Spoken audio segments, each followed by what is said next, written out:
Welcome inside another edition of SJHL Insider. It is Thursday, December 5th. I'm Clark Munroe, your host of the show here today at the IKS Media Studios.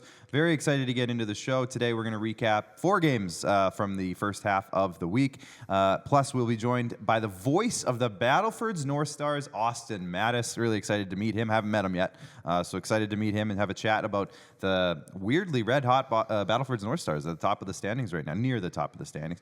Plus, a look, there's a couple of trades that have gone down in the last couple of days, so we'll look into those, and a big standings update because it seems like every day there's like 4 or 5 teams shifting spots. So it's a crazy time in the SJHL, and whatever else comes our way. I've been told there's maybe a special secret guest today that I'm not aware of, so we're going to have to see what happens there. Stay tuned. Hold on to your buckles, buckle your belt, your seat belts, whatever that saying is. And we're going to bring in our good friend Jamie Neugebauer. Jamie, you've lined up some sort of secret guest that I am not aware of. Can you give me any hints? Is there anything we can talk about with that before this person comes in? Yeah, so I'm glad you asked, Clark.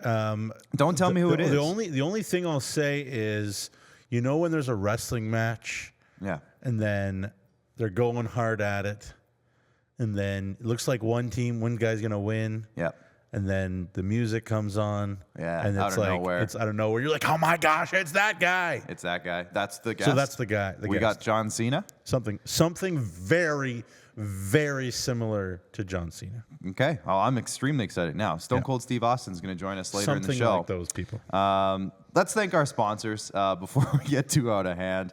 Of course, we got to start with Cantera Seeds, Borgo, Capital Auto Mall, Sask Lotteries, Chevrolet, of course, the official vehicle sponsor of the SJHL, Saskatchewan Construction Safety Association, Nutrien, Tourism Saskatchewan, Sask Energy, UPL, SGEU, Great Western, SGI, and RBC. Thank you all our sponsors. Of course, they're keeping the lights on in here, and we got to give them big props and big kudos for that. But before now is the time, actually, to dive right in to the Prairie Proud hat trick.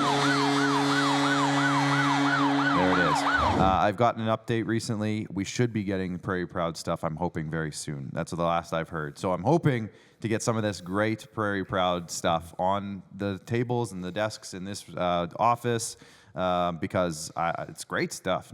We love those folks, and they have some really cool stuff. And it's a really cool Saskatchewan You are literally company. Prairie Proud.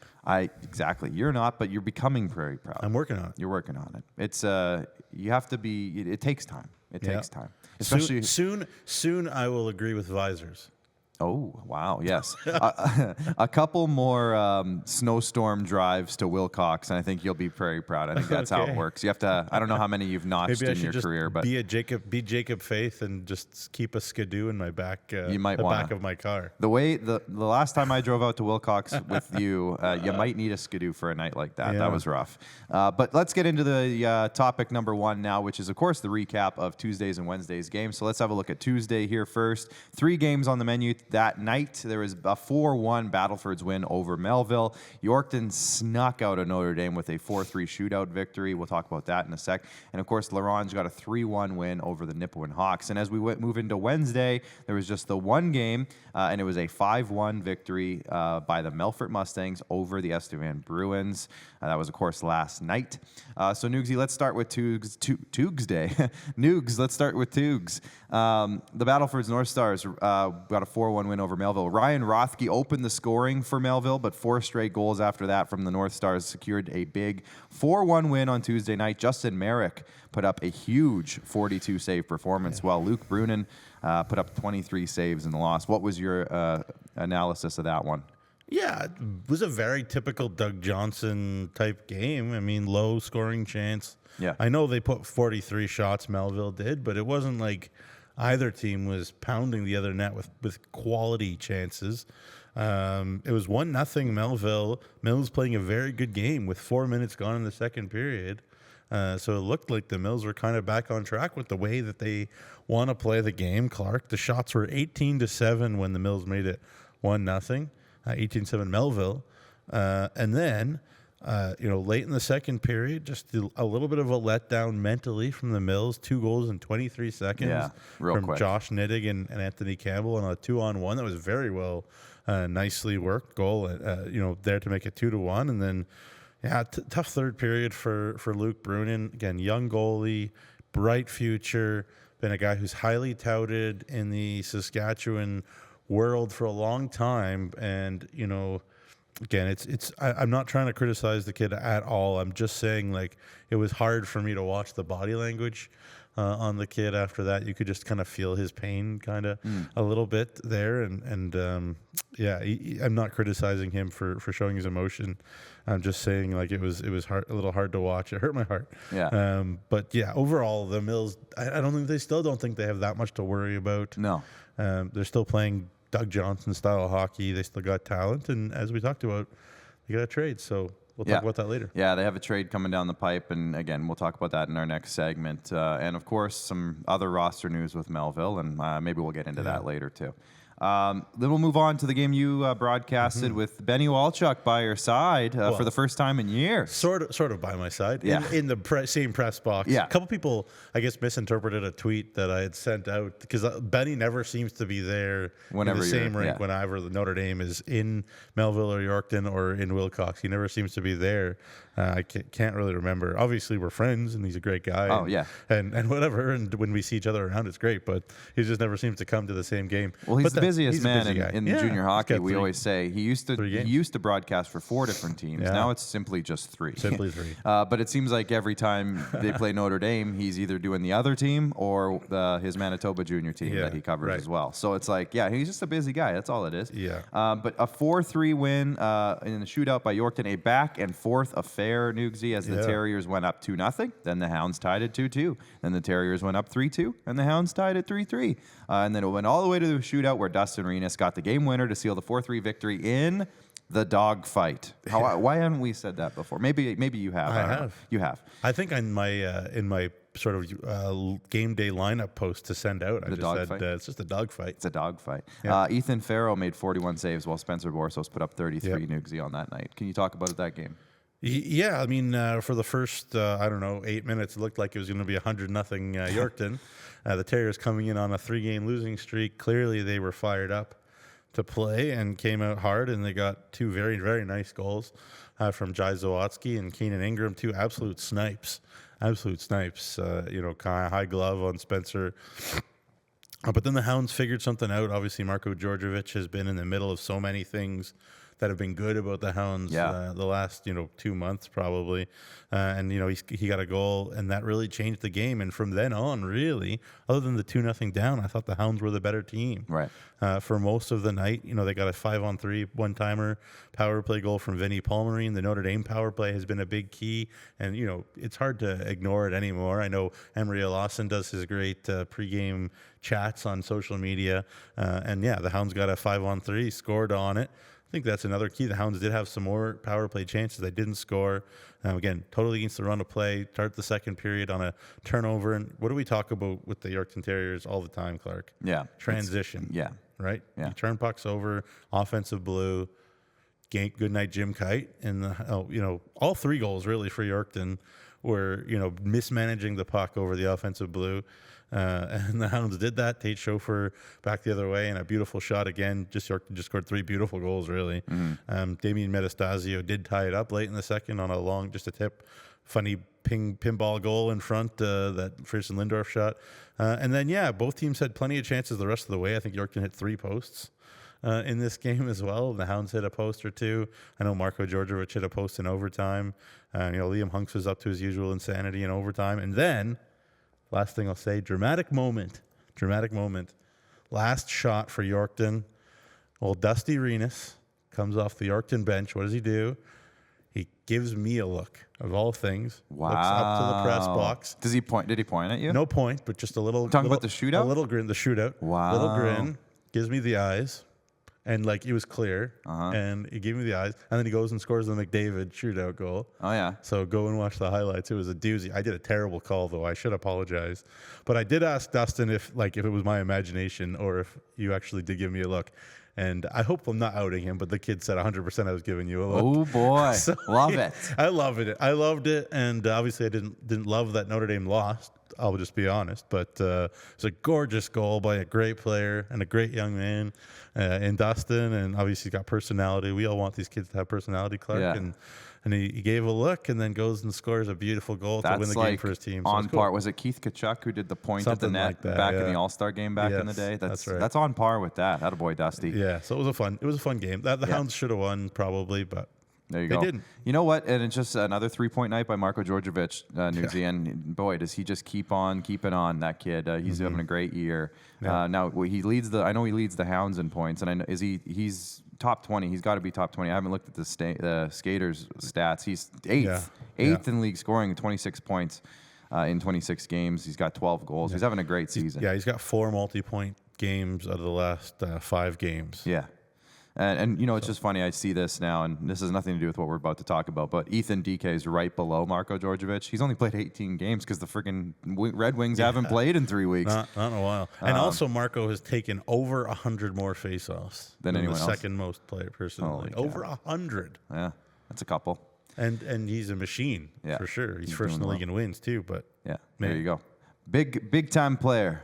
Big time player. Let's move on to the third game on Tuesday. L'Orange got a 3-1 win over Nipawin. Graydon Porosny opened up the scoring early in the second period. Will Witter replied 12 minutes later, but then it was all Ice Wolves after that as Hudson Cameron scored late in the third period to nail down a 3-1 win.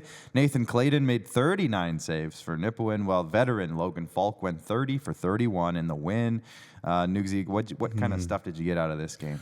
Well, I mean, again, I love to watch body language. Yeah. And when Graydon Porosny scored, and, he's been a little snake bit a lot of this year.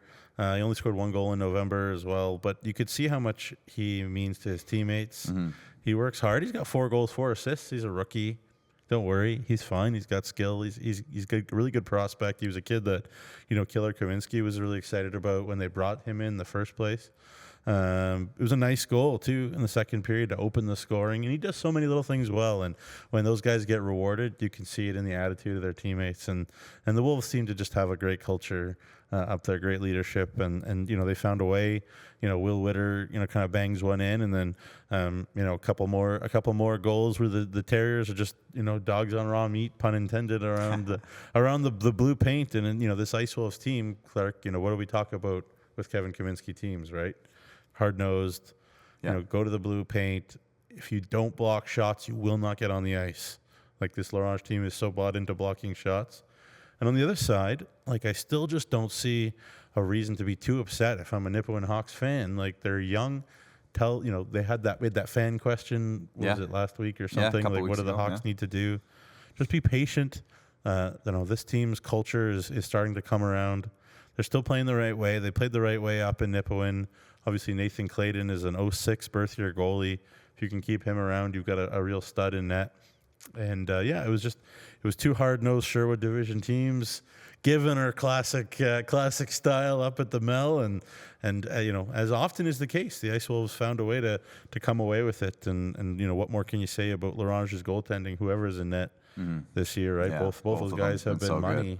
You just know. Like, if you're a coach. You just say, hey, do your job, and your job has been like that. If you can believe that goalie that you're putting out there, whether it's the one guy or the other, is going to go do his job, then you can sleep a lot better at night. And I know that Kevin Kaminski's got to be sleeping better at night because he knows that whether it's Falk or Brown in net, they're getting a great effort. And big time kudos to the Ice Wolves for continuing to find ways to win hockey games, whatever it is. Yeah, Graham Brown right now second in the league in save percentage, the 926 on the season, and he's more than qualified. That's for sure. When we look at qualified goalies, because he's played 13 games, and Logan Falk with 14 games, he's 8th in the league with a 915 save percentage. So yeah, like you said, L'Orange. Maybe we didn't talk about them enough earlier in the year just because we weren't sure what Graham Brown was going to be. Yeah. We had a feeling we knew Logan Falk was going to be solid. I'll throw Rory some credit, though. He was high on L'Orange pretty early. Yeah. And again, you look at some of the guys who are seasoned and premium players in this league, Mason Buchert, Jacob Kazette, Rylan Silzer. Yeah. They're all in that conversation. They'll all be at the SJMJ showcase. They got a couple other guys. You think about maybe like a Porosny, maybe a De Silva on the back end. Obviously, the Young Guns team is going to be a tough one to make, but they're going to be right there. Yeah, and I mean, again, just back to the goalies. We talked a lot about Daza and Angelo Zoll and Weyburn for good reason. They're both top 5 in save percentage right now. Yeah. We talked a lot about Christian Coombs and Madam Malaka and Melfort. And again, for good reason. They're both top 6 in save percentage right now. They're both great. But one tandem we didn't really talk about as much as we maybe should have, I'm saying, and this is hindsight, of course, but Graham Brown and Logan Falk are doing amazing things up in La And to do what they do when, those two teams, you think about Weyburn and Melfort, they have the puck all night. Yeah. Like, again, not taking a thing away from either of those teams' goaltenders. They're all 4 of them are elite, terrific goaltenders between Melfort and Weyburn. But L'Orange does not have the puck all night. Yeah. And they play at the Mel, and it's not an easy place to be a goalie. Yeah. So I cannot send enough kudos to Falk and Brown for the year they're having. For sure. And good for them, absolutely. And hey, you mentioned him too, Nathan Clayton. Just keep an eye on that one because he's off to a really solid start. Maybe the wins haven't been there necessarily, but I've seen a lot of good performances out of him. Yeah, I love chatting with Clayton Jardine. I've said that before. I'll say it again. Yeah. He just gave that kid a chance to play, knew that he was going to get a chance in Nipawin, and he just said, hey, go there, and I'm not going to battle like crazy to get a ton of assets for the guy who would essentially be our third string goalie, with Cody Jamin coming back in Kindersley, and he gave him a chance, and Tad Kozin gave him a chance, and again, obviously the kid deserves all the credit for going in and playing hard and knowing, despite the fact that the team is in 12th, and you could have a bad attitude and say woe is me, or you can play as hard as you can, and Nathan has done that every time he's gone into a Nipawin jersey. Gage Roberts, again, same thing. He's figured it out a lot as well. So again, he deserves a lot of credit too. But I just love when I see coaches and guys who just do things that say that they care about players and kids, and clearly Jardine cared about Clayton enough to do that, and so I love to see that. Love to see it. Yep. Let's move on to Wednesday. The Melfort Mustangs came on strong as they got off to a quick 4-0 start early into the second period, 3-0 in the first, and then they scored an early second period to make it 4-0. Cade Kennedy tried to start a comeback midway through the third period, but Riley Kotai notched his 9th point in his last 2 games. Just 9 seconds after Cade Kennedy scored. 9 seconds. Yeah. So that kind of killed those comeback hopes as the Melfort Mustangs notched a 5-1 victory over the Estevan Bruins last night. Ben Pohol made 25 saves on 30 shots, while Christian Coombs had a relatively quiet night, needing just 21 saves for the win. Nugsy, I said coming into this one in our SJHL Game Day video the other day, or yesterday, I should say, that these are 2 of the hottest teams in the league coming into this game. Estevan had won 4 in a row. Melfort had won, I think, 8 in a row going into the game. Now they're up to 9. And I was thinking this, if Estevan could have pulled off the victory in this one, it would have, got them right up to the playoff discussion. Like, they would have been right there, not very far off. And 2, sent a huge message to the league, like, hey, this winning streak hasn't been a fluke. Melfort said, wait, no, hold on. Hold on here. Hold on. We're still Melfort. This is going to be a tough one for you. And, of course, a 5-1 win at the Northern Lights Palace on Wednesday night. Yeah, I mean, there's a lot of ways to go with this beautiful goal by Cade Kennedy. Yeah. It was gorgeous. I don't know if you got a chance to Might be a highlight of the week. But it was, that was a sweet goal from the captain. Yeah, it's a nice time to be a Kotai.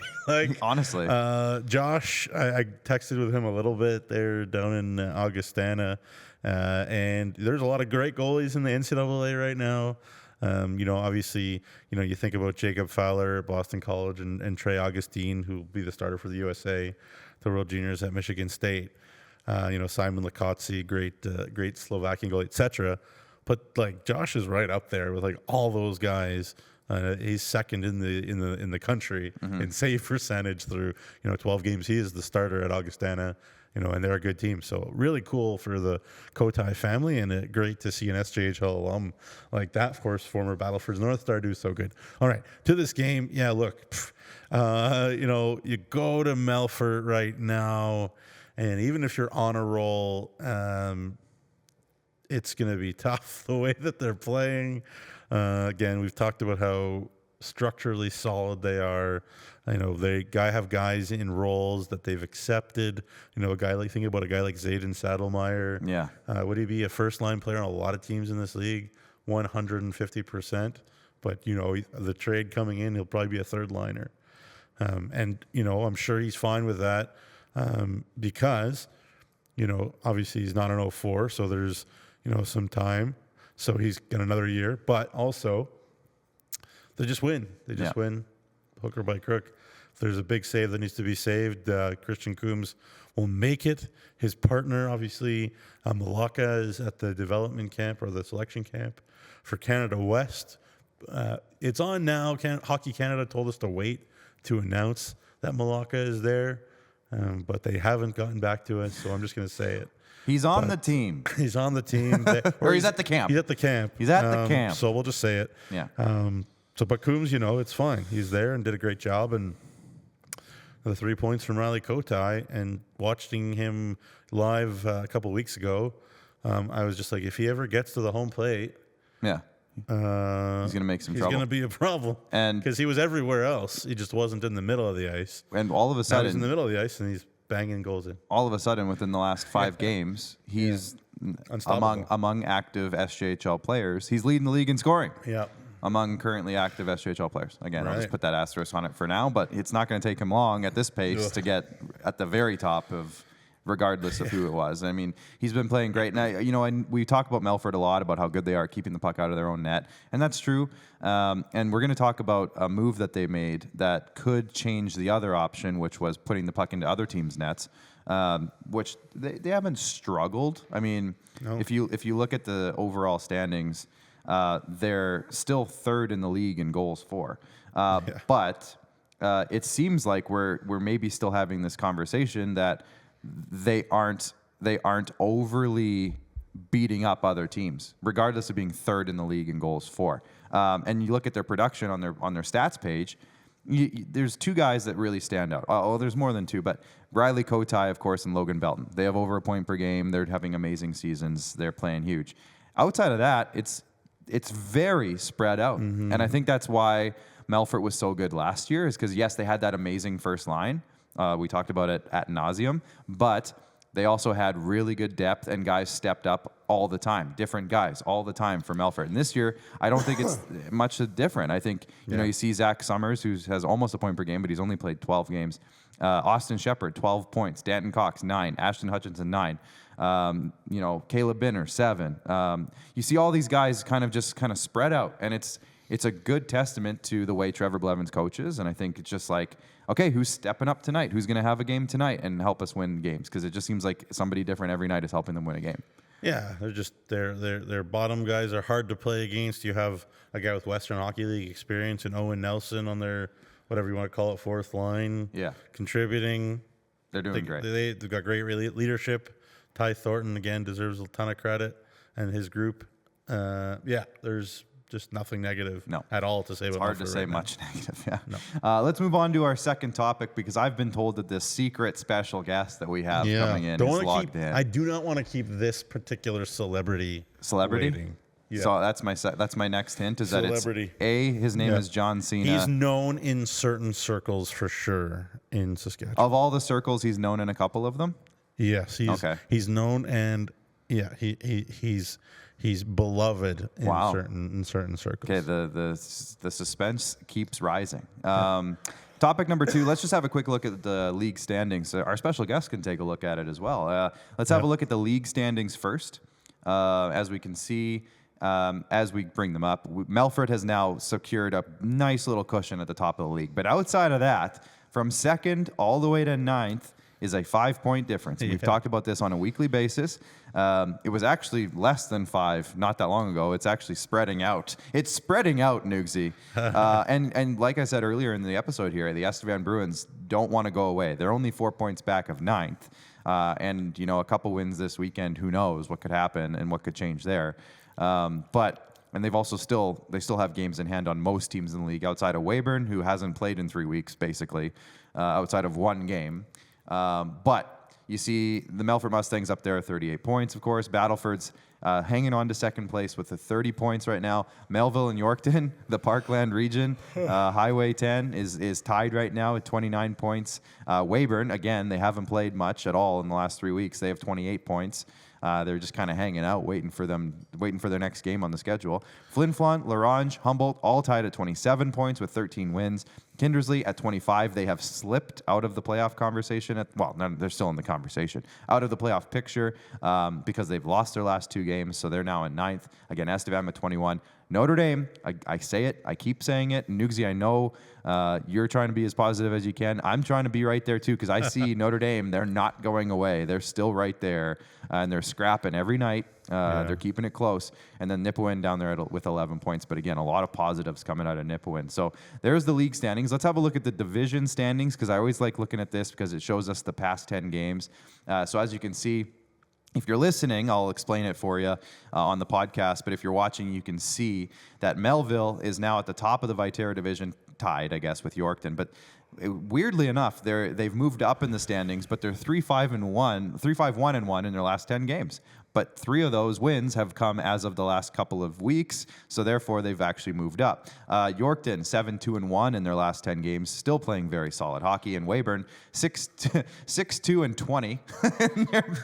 Nope. 6-2-2 in their last 10 games. But those 10 games have been so spread out that most of those games were actually in October, which is hilarious. Estevan 5-4-1 in their last 10. They're at 21 points. Again, over to the Sherwood division, the Melfort Mustangs 9-1 in their last 10 games. Unbelievable. Flin Flon 8-2 in their last 10. Unbelievable. Larange 6-4, still playing solid hockey.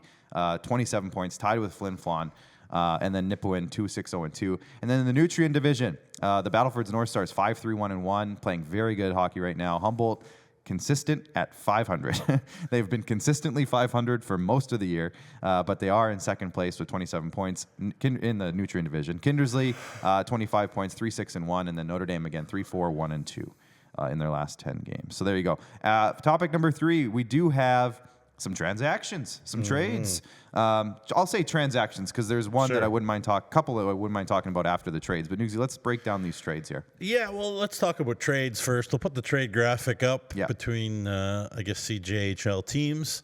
There you see Ashton Paul. Yes, the same Ashton Paul that was in Flin Flon last year. His cousin is Will Munroe, who is on the Melfort Mustangs. Oh, no way. I didn't know that. So there's some family. Again, no relation to me. No, different spelling as well. And the brother of the Flin Flon ringer obviously goes back to Dauphin.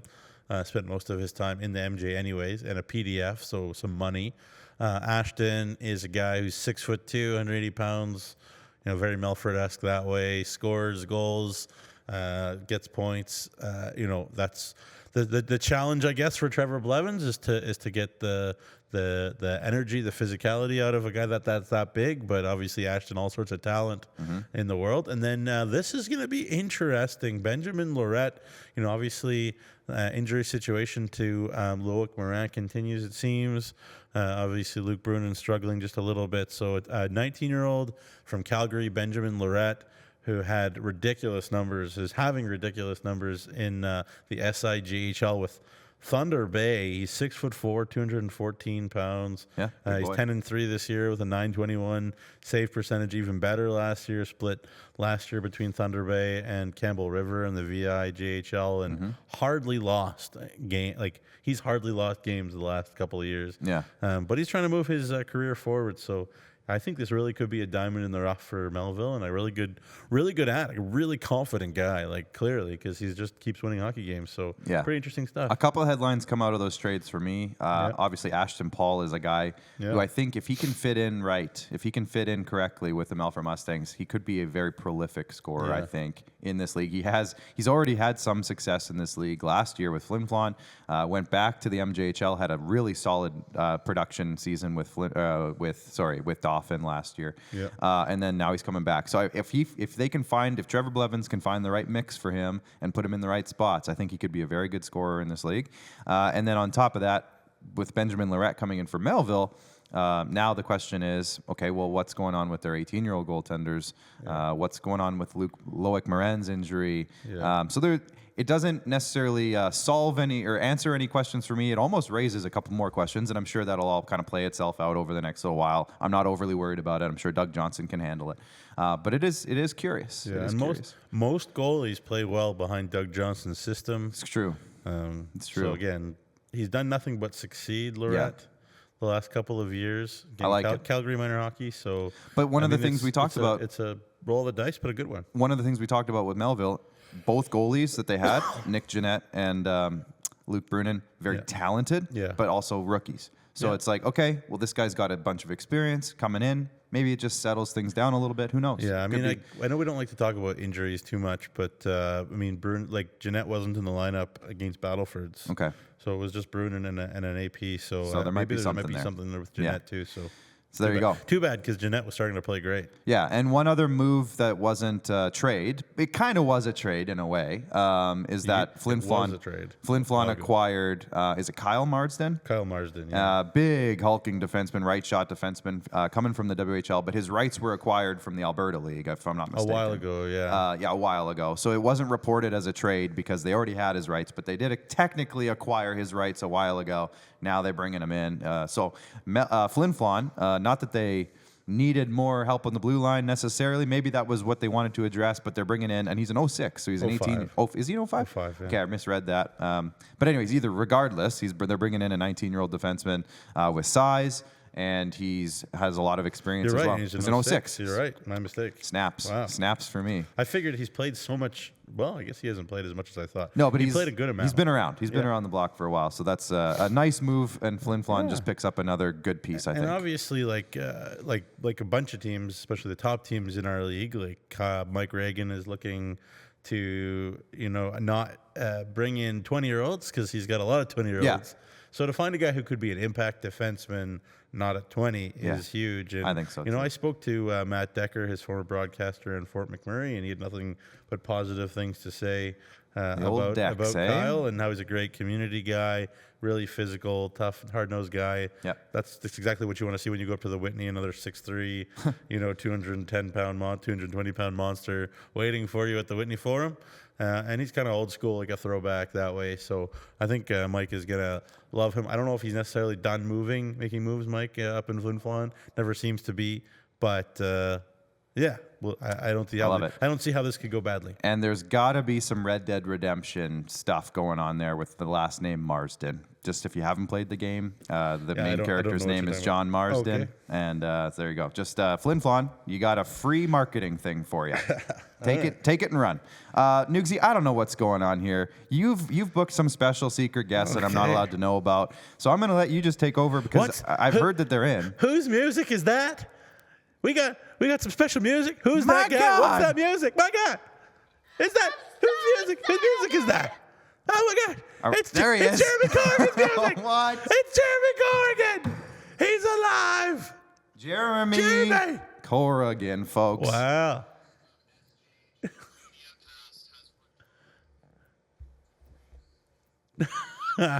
I was so happy to see you. I was half expecting some glass to shatter. I was saying earlier that the way Nugsy was hyping it up, I thought Stone Cold was coming on the show today. Jeremy, welcome back, my friend. Could have been arranged. We have an abundance of glasses here at our house, so that could have been arranged with enough notice, but now I know for next time. Well, I don't want you to have to clean anything up, so we wouldn't want to break a bunch of glass in your house. But Jeremy, we appreciate that. One of the now that we got you in, and now that I realize what's going on here, one of the biggest questions I've received over the last few months is, who are you and where's Jeromy? So it's it's good to see you, buddy. It's good to see you too. So did you answer, how do you answer that first part of that question to people? Who are you? I say, when I figure it out, I'll let you know. I'm still working on it. You're still working on that. Still working on it. Life is a long process. You got to figure stuff out on the fly. But Jeremy, if you can kind of maybe give us a little update as to what's going on, because not that it wasn't overly publicized, and we just want to, but we have had some people saying, hey, where did Jeremy go? And we've told some people, but if you wouldn't mind giving us a little life update. Yeah, sure. I was happy to accept a new job with the government of British Columbia with BC Wildfire doing communications. So now I go from talking about hockey and something not serious whatsoever to something extremely serious. So really polar opposites, which is it's a new type of challenge for sure. But it's a lot of fun. despite obviously how serious of a job it is. But it also is a good feeling to know that obviously you're making a difference in helping people. So yeah, I work for the government now. I've caved, guys. Well, I'm sure the benefits are terrific. Hope they include season tickets to your beloved Prince George Cougars, So including here's the Kindersley thing, Clippers Noobsy. prospect Van Egger. Oh, there you go. Yeah, that's right. That's right. That's right. I would say this: the benefits are great, and it's kind of nice because now I'm kind of like a teacher. I work hard for 10 months, and now I'm off for 2 months.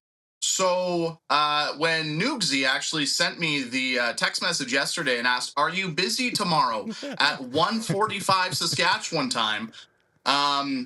I had to make it seem like I was actually kind of busy, but not really busy. When in all seriousness, I have nothing on the go whatsoever. So I was ready for any time. So Unreal. anything for you guys. Well, Okay, we well- appreciate it. I got a question. Yeah, go for it. Yeah. Okay, like we need, like, it's great to see you, buddy, first of all, but of course, I should ask you some sort of SJHL related question. sure. So I'm going to do Sure.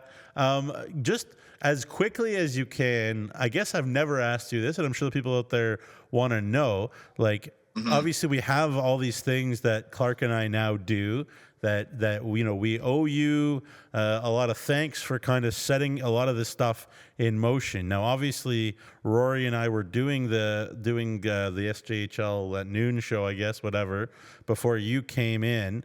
But just talk as briefly, I guess, as you can, kind of the process that you went through a couple of years ago in kind of remaking the SJHL media, and in a lot of ways making it kind of the envy of a lot of, I think, the CJHL Junior A leagues in Canada. Well, first and foremost, great question as always, Noogsy. You are always so excellent at asking questions. I was wondering unlike why you your, dressed up co-host. today, by the way, putting on the suit jacket and everything. I was like, what's going Yeah, on? he looks sharp. It's He 'cause looks we're talking extremely to sharp as always. a real And the celebrity. mustache is fantastic. It's because we're talking to a government you know- employee, though, Jeremy. That's why he's all dressed up. Maybe that's You it. wouldn't see me. He's like, I so can't talk to you. So I'll say this. I think when I was approached about the position, I was first and foremost, I was honored. Secondly, I knew it would kind of be a big undertaking after just kind of hearing what Commissioner Kyle McIntyre, what Paul Drouin, and even Clark from IKS kind of wanted. But with that being said, I also felt comfortable in those conversations having the blessing of both Paul and Kyle to kind of just experiment and kind of do what I thought would work. There was a lot of things that I think we tried that first year, my lone full year in that role that you both kind of work on now. We tried a lot of different things, and I'm proud that most of them hit. There definitely could have been a lot of failure for sure, but having the trust by both of them really made it easy for me to kind of use my creativity, use my experience to try and grow the league media. And if I didn't have that from both of them, I don't know if the league and everything that you guys do would be where we're at. So honestly, a big kudos goes to both of them for honestly putting the trust in me to kind of just do what I, felt would be good for the league. And they trusted my experiences to allow it to go through it. So it was just a lot of, honestly, trial and error, just like anything, really. And I'm fortunate enough that a lot of that stuff hit. Yeah, Yeah. absolutely. And we're still pushing forward. And shout out to Commissioner Kyle. I know that it's been, I'll say, a trying Yes, time. ma'am. He got me. It's been a It's a trying. classic Jeremy. I'm trying to say something like when I say what I'm about to say, you'll understand why this is actually more funny. It's been a really trying time in the junior hockey landscape over the last year and a half, just with a lot of stuff going on. And Kyle always has had a pretty solid vision going forward. So shout out to Kyle. I know he's probably listening, and he's going to probably send me a text to tell me to stop talking about him. But it is what it is. Jeremy, you and I chat often just about what's going on in the league, and you keep tabs on it. And I know you're a distance away, but at the same time, I know you're still keeping half an eye at least on the SJ. Can you, just from what our conversations and from what you've gathered, the standings are insane this year. There's been some really good players and some really good performances, but just give us your eagle eye view of what's going on in the league so far. Parity. Yeah. Parity. It's always parity. And that's the thing I tell everybody out here, how much I've always enjoyed and loved the SJHL. It's the parity. I mean, you guys said it yourselves prior to me coming on.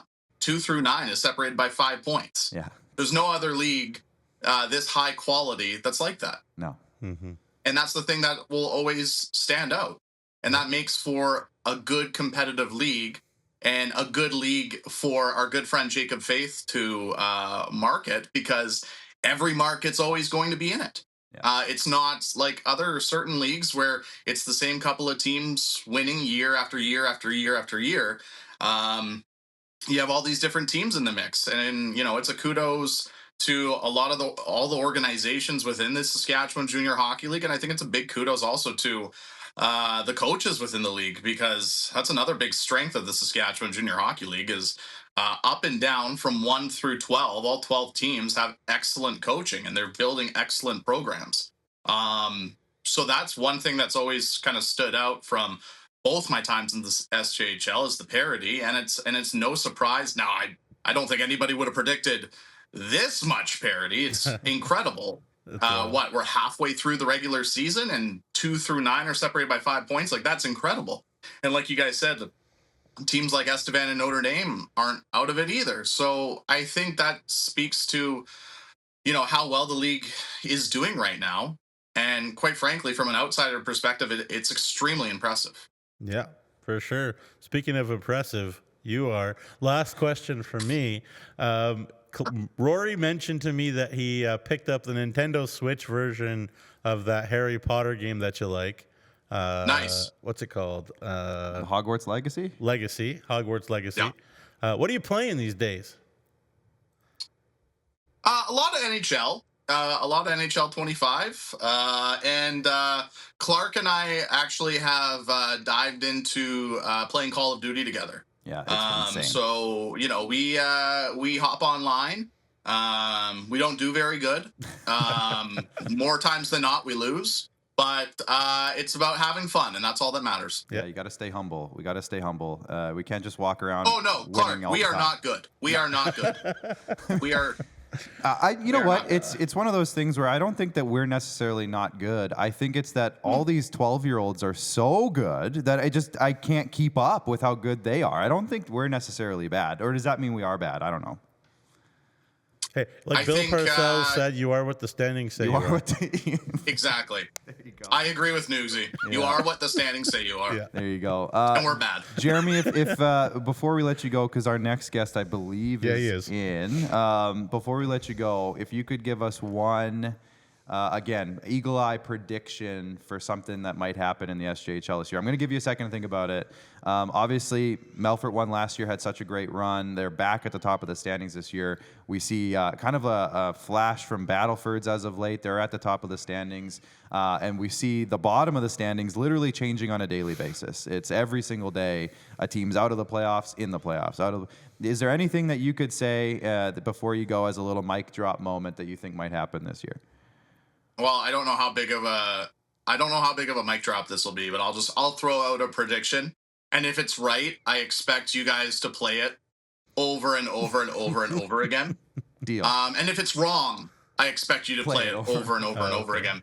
I'll say this. I think a top 4 team will be upset in the first round with the parity in the league, but I don't know how much of a prediction that is. Yeah. And I'll say I think an SJHL team will be in the final of the Centennial Cup. I love it. Again, 3rd year in a row. No, don't act surprised, Bryce. You just threw out the little jump. Third would be the 3rd year in a row. Come on, Bryce. Yeah, 3rd year in a row. Yeah. So I'll say it. Perfect. There you go. Well, Jeromy, I'm glad that you were able to take some time out of your busy day to jump on with us for a few minutes. And maybe I'll see you online later tonight. Yeah, no, thank you so much, guys, for having me. I appreciate it, as always. Just want to give a big shout-out to Commissioner Kyle McIntyre. Director of Marketing and Partnerships, Jacob Faith, saying hello, happy holidays to all the fans. Have a safe, happy holidays, drive safe. And you know what? For old time's sakes, be sure to follow the SJHL on all the social media platforms. Yeah. Like them on Facebook, follow them on Twitter, subscribe to the YouTube channel. We're over, I think, 1,200 subscribers now. So 15. hit that subscribe button. It 1,500. helps more than you think. Yeah. Oh, by the way, and get your Flow Hockey subscriptions now. I think for the Christmas, it's only $19.99 per month. So be sure to do that. And I'll leave you at that. And just for doing that, you can send me $20 via e-transfer. All right, we'll see you guys later. My job's done for the day. I don't have to say anything else. Slam. All right, thanks, Jeremy. I'll talk to you later, buddy. All right, there's the man, the myth, the legend. He even offered to break glasses for us for an introduction, but we don't need to break his glasses. No. No, drinking glass. I'm assuming he meant drinking glasses. How funny would it be if he just came on and smashed a bunch of prescription glasses? I thought that's what he said too. I thought he meant there were a lot of like glasses like this. I'm pretty sure he meant drinking glasses. You know what? We have another guest in. I believe he's ready. Bryce, are we ready to go? Oh, Rolf. Sorry, Rolf. Yes, he is ready to go. So let's just go right to him. We're going to go to the voice of the Battlefords North Stars, Austin Mattis. Whoa. Austin, good to meet you. I haven't met you yet. Welcome to the show. Thanks for joining us today. Yeah, pleasure to be on here, guys. I've been watching for the past few years, so it's finally good to be on here and be a part of the crew. Yeah, absolutely. And of course, you've been involved in the league for a couple of years now, your first year with the Battlefords North Stars. I guess before we dive into the actual hockey talk, how has your first few months in Battlefords been? Oh, you know what? It's been great so far. I'm loving the road trips, loving being able to call every game, and I heard a lot of things about Battlefords coming into here, but you know what? I've had nothing but good experiences. The food is great, restaurants, people, everyone has been so welcoming. So it's been a great experience so far. The North Stars, I think I can speak for a few people, are surprising a lot of people this year as they currently sit in second place in the league. Not necessarily thought they were going to be a bad team, but they're definitely performing very well, playing really well over the last 10 games. Can you talk about maybe the last little stretch, obviously a 4-1 win over Melville earlier this week. How have the Stars been doing this? You know what? That's a great question. It's been a lot of ups and downs, it feels like. Not only for the North Stars, but for a lot of teams kind of around the league. But the North Stars, they got a really deep group of guys. I think right now they're sitting at 11 guys, double-digit points. So, of course, you got the top guys, Jackson Allen, Rylan Williams, Nikita Ivashenko, who can kind of lead the charge on any night. But there's also guys like Braden Nienaber who have really stepped up this season. Colton Getzlaff, who's really been a big point getter. And, of course, Justin Merrick, in between the pipes as well. So every single night it seems like, you know what, it's kind of a question if the team is going to go out there and win or lose. But I feel like every team has kind of been like that so far this season. But I think right now it's just even that kind of unexpectedness that kind of you mentioned, a lot of people kind of underrated them and didn't expect them to do so well, is kind of a little bit of a motivation. You know what, they see some of those power rankings and, they go into Melville and then obviously win that big game. So I feel like it's been a lot of motivation, but I think overall the team has just gelled really well together, even on the bus, just seeing how they kind of communicate, have fun. It's really just a great group of guys and a really deep team as well, I think has kind of been the big thing for them. Yeah, for sure. Obviously, really good young decor too. I got to ask you.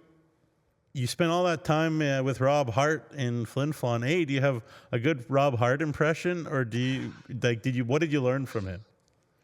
You know what? I knew that question was coming because back when I was in Flin Flon, I watched you. You ask Rob to do a Mike Reagan impression. So I do have a pretty good one. Maybe we'll save that for off the insider. But you know what, Rob has really, you know what, when I first moved to Flin Flon, I always had broadcasting in my kind of repertoire of what I wanted to do. Went there as a copywriter, but really working the board behind Rob and just kind of being able to watch him do his craft, watch him listen, do games, color with him. He's really, I think more than even he knows it, kind of a big inspiration and really kind of mentored me. He hasn't really, I don't think he really meant to, but, just working that board, listen to him call games and just watching him really hone his craft has really inspired me. And I feel like I take a lot of my broadcast style kind of from him as well. So he's taught me so much, even from just how to call a game and his excitement, his tone, the way he kind of builds up to play. So I'd say, a lot of my broadcast career, I don't think I would have even found the passion to do play-by-play without having Rob Hart there. But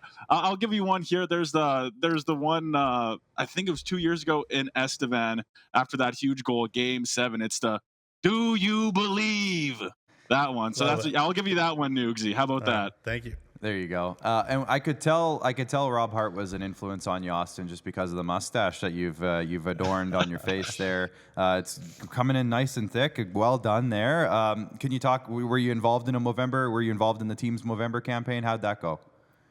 You know what? I really wasn't. I've kind of had the mustache since I moved to Flin Flon, and Fair it enough. was actually even longer. I had to trim it up a little bit because it was I was getting some mustache in my morning coffee. But you know what? It's something I wish I would have got involved in the beginning. Obviously, doing news reporting and stuff. Well, I've done a few stories on it. I had a chance to talk to DJ McGrath earlier on here this month and kind of see his story, and he was a great person to talk to kind of promote mental health and all those kind of things. So I didn't directly partake in the one for the North Stars, but I wish I did. But for next year, definitely something I'm going to have to do. Yeah, get on board. Absolutely, you'll be a huge contributor. One guy you mentioned his name a little bit earlier, Justin Merrick. I think he's come in and he's really stabilized a lot in net, especially for the North Stars. I think kind of you can look back at the moment when he came, and since then they've been playing extremely well. How much can you attribute to Justin, and what kind of impact has he had on the team so far? Oh, you know what? He's been great so far. I think maybe when he came back in those first few games, you know what? Probably would have liked to see a bit better, but you know what?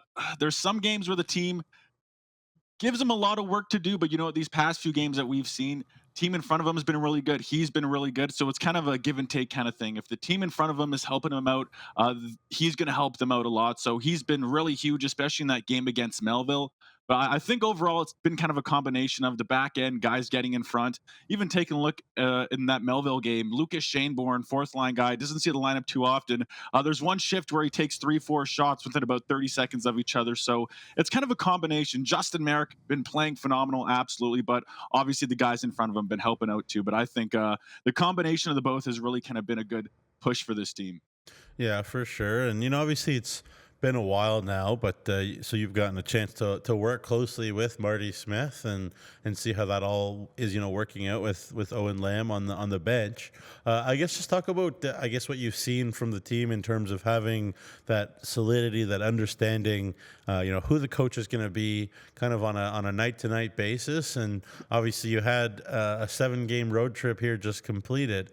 So that's some good time for the guys to gel and really get to know their coach too.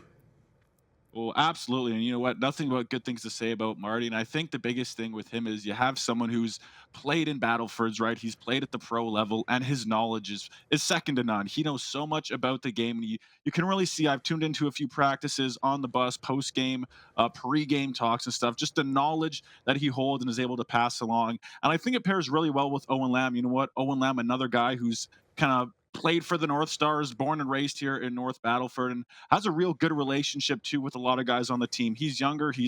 I think he's a 99 like me, so I think 25, 26 he is. So still pretty young, but he knows how to put the foot down. So both those guys, I think they complement each other so well. And it's kind of a thing where it's like the guys on the team, they respect Marty so much, but at the same time, they're not afraid to let themselves know how they feel, right? So if something's wrong or they want to talk to each other, that's a-okay. There's no animosity towards anyone. It's just a real good connection through and through. And I think the respect for Owen Lamb and Martin Smith from the guys on the team is amazing. You know what? They really respect him, especially because he played for the North Stars. He's played at that pro level. He knows how to mentor guys to get to that level as well. So I think it's really just the skill, the knowledge, and then kind of the similarity between all those guys who've experienced the North Stars. They've experienced what it's like playing for that team, what it means to wear the black and silver. So I think that's the biggest thing, is just kind of the commonality and the similarity between the experiences they've all had. Yeah, great answer. Appreciate that. Just got 2 more questions for me, but one of them is, I love when you get to see young players kind of thrive. And, I know he had some injury issues, but Lincoln Fisher is a guy that I just love watching. Not the biggest guy, but it never seems to bother him. He bounces right back up. It's like he's a little rubber ball, I guess. But just give the people at home kind of a perspective. How high is this young man's potential, both, in terms of what he can do for the Stars this year and beyond, but also just where you kind of project him, D1, that kind of thing? Oh, you know what? If you saw him walking on the street, you would never guess that guy is a great hockey player. He looks like he's about 14, 15 years old, but you're right. Can he ever skate? Can he ever play? And for a guy his size, he really isn't afraid to take hits. He isn't afraid to dish the hits. And this is maybe a little bit an out there comparison, but a kind of play style that I see a big comparison as maybe not as much on the offensive side, but could get there is even someone like Kel McCarr in the NHL, kind of a smaller guy out there, but he's fast, great stick work, super smart with the puck, and still not afraid to kind of lay the body and get out there. But he's been such a pleasure to watch. And I think even when he was kind of hurt for those few games, the North Stars really they saw it a little bit on their back end. But even as a kind of a guy in the locker room to get the spirits up, you know what? Always a smile on his face, never complaining, does his job, and really on the bus as well. Just a super friendly guy to talk to. He's been great for the team, and I hope he stays for the team the next few years because we're going to see some great development and definitely going to be a top D man if he isn't already, if you'd consider him to be one, but definitely going to be a top D man and definitely I think D1 potential without a doubt. Yeah, for sure. And then just the last one from me, Austin. Really appreciate you taking time out of your busy schedule. Again, I think about what this team has kind of been through this year. With the whole coaching thing, and at the time, I thought, I wonder if this team will be okay. And in terms of a team that is uniquely equipped to kind of handle a difficult situation like that, given that you mentioned some names there, Jackson Allen, Jordan Grill, these type of guys are experienced. They've been around the block. You just talk about what you've seen in terms of the leadership. It never seems like this Battlefords team ever goes on a losing streak, really. They lose a game here and there. They've come up with some big ones. You think about in Weyburn a pair. But just the leadership and the culture setting, just from the outside, seems second to none. I can't imagine what it's like in terms of the way that the sheriffs control the room. Oh, absolutely. And like you said, with guys like Jordan Grill and Jackson Allen who've been playing on the team for so long. And even when I've talked to those guys and I had a chance to interview guys like Holden Dole, Kean Bell, Jake Southgate from a few years ago, it was really those guys too who kind of set the tone for guys like Jackson Allen and Jordan Grill. Because whenever I talk to them, they say on that championship team, it was those guys who really kind of set the example of what it means to lead. And you could see that in guys like Jordan Grill, Jackson Allen, and a lot of other guys on the team too who are 04s or even 05s, and really they're just super friendly guys too, but at the same time very similar to Martin Smith, very knowledgeable, not afraid to tell you how it is. And you see it on the ice too with the physicality from Jordan Grill, and then with Jackson Allen too with the ability to create plays and score as well. But they're not selfish either, which is the amazing thing. They don't care if they're getting the points. All they care about is getting the win. But I think it really kind of stems back to the leadership that they experienced with that Centennial Cup team, and then how they got it passed along to them. And you really see that, which, in the locker room, how they're able to talk to guys, but not in a mean way or talking down to them, more of an informative, friendly way. It's just been working out so far. And like you said, with the coaching stuff at the beginning, I think they knew their role to step up was really important. And clearly it's worked out. Second overall in the league. I don't think anyone's complaining. Obviously, probably like a few games back here or there, but I think overall it's kind of worked out really well, and those guys really stepped up, and I think that's kind of what everyone was expecting, but I think they've kind of exceeded that expectation. Definitely. They're playing really, really well. Now, 8 of the next 10 games, if I'm doing my math correctly, are at home. That includes going into the new year, Austin. But it all starts this weekend again with 2 games against the Weyburn Red Wings, who haven't really been playing a ton lately just because of their arena issues and stuff, but they're getting through it. What do you think is the biggest key for this weekend's back-to-back against Weyburn? You know what? That is a great question. We always do our Valley Ford keys to the game before every game, and some of the similar things that always pop up. One thing that's been big for the North Stars is coming out to a good start. I think this season, whenever they're leading after the first, I think their record is 9-0-1-1. So those first period starts, coming out and leading after that starts, always a huge thing. But looking back at that other game against Weyburn, one of the big differences was the physicality. Weyburn is a fast team, similar to Battlefords, and I think they match up very well. But it seemed like in those first 2 games, if the North Stars come out finishing their checks, really being physical, playing a strong neutral zone game, that was kind of the big difference I noticed. So if they can play physical, play fast, and come out, get some goals in that first period, and of course Justin Merrick, if he's playing well, you got a good chance to win the game. But I think the big 2 is going to be play fast, play physical, and just come out strong. Obviously, that's going to be the big ones for them. Yeah, definitely. Austin, I'll let you get back to work, but thanks for joining us today, and hopefully we'll chat again before too long. Awesome. Thank you so much for having me, guys. I appreciate it a lot. And yeah, Clark, finally, pleasure to meet you. I know it's virtually, but I'm sure I'll see you around at some of the games here in Nugsy. I hope you have a great day as well. Yeah, bud. I am due to check out the Battlefords North Stars, so I'll hit you up when I do, and we'll make that happen. All right, thanks, Austin. Awesome. Thank you guys so much. All right, there is Austin Mattis, voice of the Battlefords North Stars. Now, Nugsy, two things. The Weyburn Red Wings right now are in 5th place. Yeah. The North Stars are in 2nd, but they are only holding on to that spot by 1 point. With, let's just say, for example, that they slipped into 4th. Yep. And Battlefords played Weyburn in the first round. Ugh. And it would be a rematch of when Weyburn snuck one out against Battlefords a couple of years ago. And a lot of the guys on Weyburn, well, not a lot of them, but there's a few Weyburn Red Wings that were in that series that are sticking around, and they're in their 20-year-old year now. And I just think that would be a really cool first-round matchup. Well, I was in Weyburn for the game that kind of broke Weyburn's 14 games point unbeaten run, Right. And it was Battlefords that beat them. So Yeah. if you don't think Cody Mapes is riding that narrative, the revenge tour narrative, Man. you are mistaken, because the emotions of the game are so important to Cody Mapes and the Weyburn Red Wings.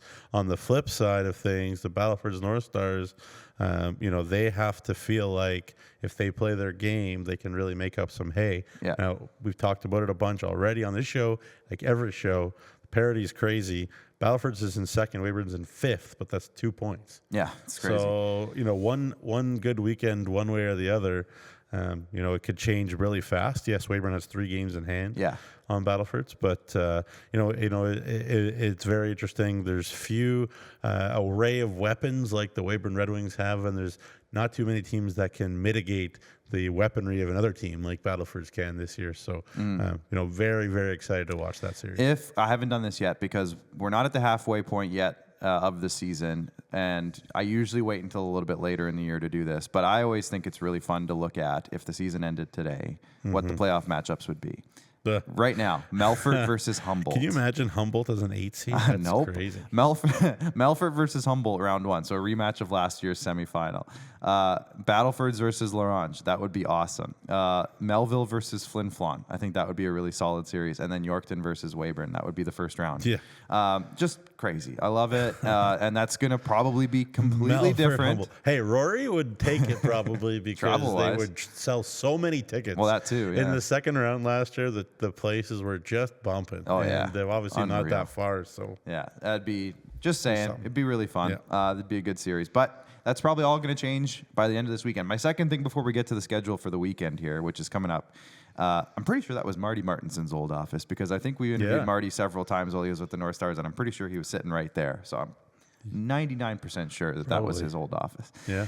Anyways, let's look ahead, Jamie. I was going to say Neugebauer, but that's not your name. Nope. Jamie Neugebauer. Let's look ahead to the schedule here for the weekend. We'll start with Friday. There are 5 games on Friday. Estevan at Nipawin in the Battle of the Black and Gold. As I mentioned, Weyburn will be in Battlefords for a back-to-back series, 2 games in Battlefords. The Melville Millionaires are heading to Flin Flon to face the Bombers. And again, that game could potentially determine a big shift in the standings, depending on how that goes. Because again, they're also back-to-back in Flin Flon, so 2 big games this weekend there. Humboldt is going to be in Kindersley at the Inter Pipeline Arena, and then Larange is in Melfort, another big one for Larange. They need every point they can get right now. And then on Saturday, it's a Super Saturday. The Notre Dame Hounds are in Humboldt for the Dog and Pony Show. Estevan is back in Nipawin again for the Battle of the Black and Gold Part 2. Kindersley is going to be heading to Yorkton. And Weyburn's still in Battlefords, Melville's still in Flin Flon, and Melfort and Larange just switch places. So the home team will be Larange on Saturday. So Nugsy, some really big games. They're all big games, and I'll say it probably in this weekend's editions of SJHL Game Day. But with the way that the parity is in the league, it's like every game is awesome so far right now, especially. It just seems like every game is like, well, if this team wins, they'll move up 6 spots in the standings. It's like insane right now. What are you looking forward to? Well, I mean, first of all, just talking about that Melville Flin Flon series. Yeah. Okay, nobody going up to the Whitney Forum right now is a favorite. The last time the Melfort Mustangs lost, guess who it was against? It was the Flin Flon Bombers at the Whitney Forum right now. So nobody in the league, I don't know if maybe anybody in the CJHL probably is not going up to the Flin Flon right now and being the favorite. But I'm very interested to see the morale of the Melville Millionaires, their body language. that type of thing. Given, of course, I'll just mention it very quickly. Caden Drury has departed for the BCHL. How will that impact this Melville team? You know, Doug Johnson is one of the best coaches I've ever seen. Maybe one of the best coaches in SJHL history. I think there's no arguing that. You know, Ben Lorette, maybe will he make his debut? That'll be interesting to see. So, you know, will it be a competitive, tough series? Can Melville sneak one? We'll see. Obviously, again, Doug can coach anything well, I'm sure. Of course, the Mills are 2 points still ahead of Flin Flon in the standings. Yeah. So keep that in mind. And, you know, Flin Flon brought in Kyle Marsden. Will he be available? So lots of storylines up in Flin Flon. Doug could realistically coach a mop and find a way to win a game. Like he's a good He's coach. an incredible coach. Like, Incredible. He'll find a way. And what I always say, and I've said this 100 times, but the SJHL is a league of opportunity. And you know what? Caden Drury had a great opportunity while he was here. It's changed. It's altered his. It's transitioned onto a different opportunity. But what that does is it opens up an opportunity for a big time role in Melville. And now it's just like, all right, who's going to take it? And I have no doubt in my mind that somebody on that current roster is going to slide right in because they have a lot of big producers on that team. Well, he wasn't the only one. And we're about to see, I think, in the next couple of weeks, somebody really take advantage of an awesome opportunity. And I think we'll find out soon. That's the way to put it. And they absolutely have experience. They absolutely have talent. Yeah. Up and down the Melville lineup. It wasn't just the Caden Drury show. So exactly. Lots of good players there. The other one that I'm very interested to see, and I even spoke to Trevor Blevins on the phone today briefly because I needed some clarity on their trade there for a second. But that Larange Melfort series, if that's like a playoff series, like a 1-8 or a 2-7 or a 3-6 or something, boy, oh boy, that would be a nasty series. Like if there's a team that can kind of give Melfort the heaviness and the like, do you want it every shift type of mentality, then the Larange Ice Wolves under Kevin Kaminski have been that over the last number of years. So if you can get out to Melfort or Larange to watch those live, it'll be playoff style. It'll be mean and heavy, and there might be some nastiness. You know, I don't know how many goals are going to be scored, but it'll be nasty and worth the price of admission. Good old-fashioned Saskatchewan hockey between Larange and Melfort. Two guys with similar colors. But it'll be a lot of fun. Yeah, it's going to be fantastic. I say it all the time. Get your tickets. Get out to the rinks. It's it's a great time of year. You can definitely feel the hockey in the air. It's December. There's snow on the ground. It's Christmas time. Santa's getting warmed up. Santa's getting warmed up. The families are coming together for the holiday season, and it's just a great time to get out to the rink and just enjoy some hockey. And it's going to be some great hockey this weekend. So I encourage you, if you're listening to this show, you probably already have tickets. But if you don't, get to the rink. Get to the rink. All right? Big thank you to our sponsors. We got Capital Auto Mall, Borgo, Cantera Seeds, Sask Lotteries, Chevrolet, Saskatchewan Construction Safety Association, Nutrien, Tourism Saskatchewan, Sask Energy, UPL, of course, our sponsor of all of our broadcasts here, SGU, Great Western, SGI, and RBC. And follow us on all of our social media channels because if you can't make it to the rink, we've got you covered. We got everything covered, top to bottom, left to right. So make sure you follow us on Facebook, Instagram, Twitter, TikTok, and also on YouTube here. If you're watching on YouTube, thank you. If you are watching and you haven't subscribed yet, as Jeromy Corrigan said himself, please hit that subscribe button. Now, he was a little off on his numbers. He said 1,200 subscribers. I think we're at 1,500 now. Let me just double check that. But yeah, we've definitely been blowing up the SJHL YouTube channel, and I appreciate everyone who has jumped on board and subscribed. We're at 1,502 subscribers. So let's get up to 2,000 now. Now it's 2,000 is the goal. So let's do that. Hit that subscribe button. It's big and red. You can't miss it. And yeah, thank you, Jamie, for joining me today. This has been a great show. Yeah. I think a record time. Well, I guess we started a little early in our recording process. So, but a really good show. Thank you to Jeromy and Austin coming on and joining us today. Bryce and Rolf. Is anybody else back there? Or is it just Bryce? Rolf! There they are. Just us. Just you guys. That's okay. Any thoughts, Bryce? You're more than enough for me, just Bryce. a huge blow to the IKS Crusaders, losing Yes. Drury and Melville. Huge blow to them. Yeah. just looking for anybody to step up on my team. That's about all. You guys are crushing us. You'll be fine. Well, They have a bit of a cushion. Now, we had a good thing, run. one thing that Bryce and I did discuss off the air, Nugsy, and we'll wrap the show up with this, is that we had talked prior to the season about potentially doing a mid-season Supplemental draft, and I think we're getting closer to making that. We have to do that. Yeah, I like that. So I think we're going to be doing a supplemental draft. I doubt we'll do it before Christmas, but maybe right after Christmas we'll do one, right after the trade Right deadline. Well, January 10th, I think, is probably a good target date for the supplemental draft for our fantasy hockey league. Yeah. So that it'll be a blow for you guys for now, but we'll get it sorted out. We'll fix it up and make it all work. But we got to wait till after the trade deadline. But anyways, there's a lot of news coming down the pipe. There's stuff happening all the time, so make sure you're keeping it locked at sjhl.ca. To make sure you don't miss anything. Follow us on Twitter, Nugsy and I. I just have one more thing to say. Yes, what's up? Sorry for interrupting No, you. you didn't interrupt. Go ahead. December 10th is a roster freeze. Right. So keep an eye out for transactions between now and December 10th. Yeah, it's not the deadline. No. But it is the freeze. They don't want kids being traded over Christmas. over Christmas. You don't want that. Yeah. December 10th. So what is that? That's next 5 days.